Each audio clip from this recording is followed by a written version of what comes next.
C. Joseph Vijay எனும் நான்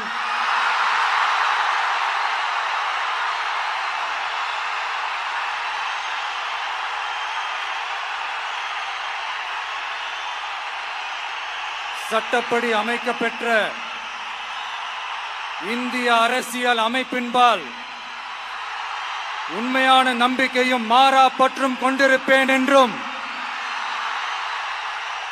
இந்திய நாட்டின் ஒப்பில்லாத முழு முதல் ஆட்சியையும் ஒருமையையும் நிலை நிறுத்துவேன் என்றும் தமிழ்நாட்டு அரசின் முதலமைச்சராக